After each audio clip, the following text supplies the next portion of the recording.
Ce soir, pendant le concert d'Aerosmith, le Dr Steven Zeitels et son équipe de l'hôpital général du Massachusetts vont avoir un rare privilège. Grâce à un matériel de surveillance électronique, ils vont observer cette célèbre paire de cordes vocales résister à un traitement extrême. Dr Zeitels, pour mes enfants, en quoi consiste ce monitoring? Ce qu'on va faire, c'est qu'on va relever les vibrations de la peau de votre cou qui vont transcrire à l'intensité de votre voix sous forme de graphique.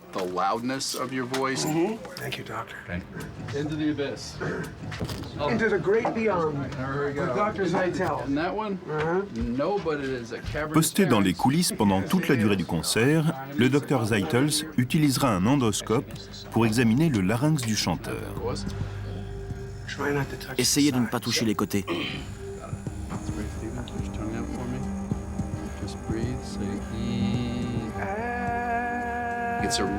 C'est un aperçu très rare de ce qui se passe chez un chanteur capable de telles prouesses vocales. Étudier en temps réel la voix d'un chanteur qui est au sommet de son art alors qu'il se produit devant des milliers de personnes, c'est une première. Ça n'a encore jamais été fait.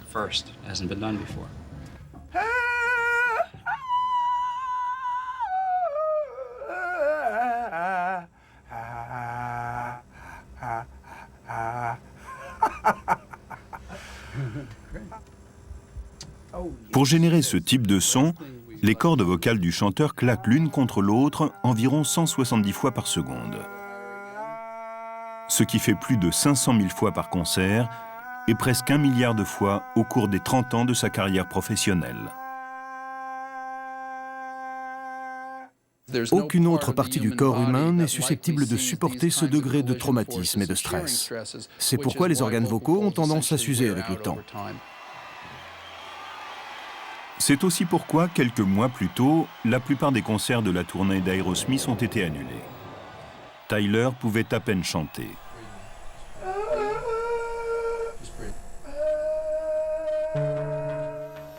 Il a dû passer sous le bistouri, ou plutôt le laser, du Dr Zeitels. Steven avait des saignements au niveau des organes vocaux. C'est une pathologie courante chez les chanteurs. Et chez tous ceux qui sont doués pour la parlotte, des avocats aux opérateurs de vente par téléphone.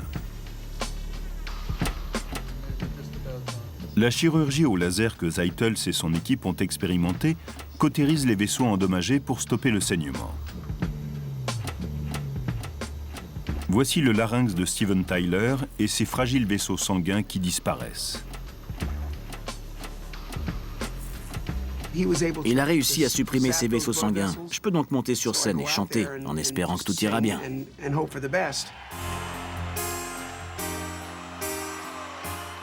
Alors que Steven se dirige vers la scène, ses cordes vocales, qui sont maintenant parfaitement accordées, entrent en action. Nous les voyons de l'extérieur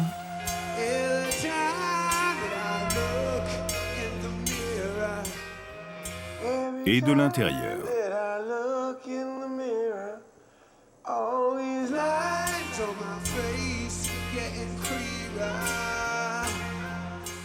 À chaque expiration, nous repoussons l'air entre nos deux cordes vocales.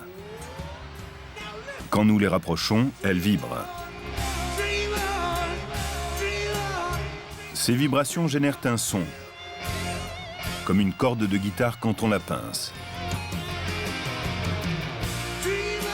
Les muscles qui écartent et rapprochent les cordes vocales modifient la hauteur de la voix. Dans les graves, elles sont relâchées et vibrent plus lentement.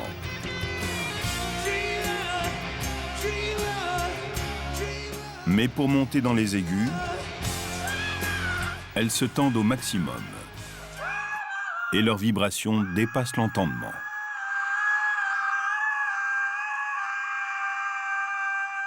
Un exploit étonnamment simple pour les cordes vocales de Tyler.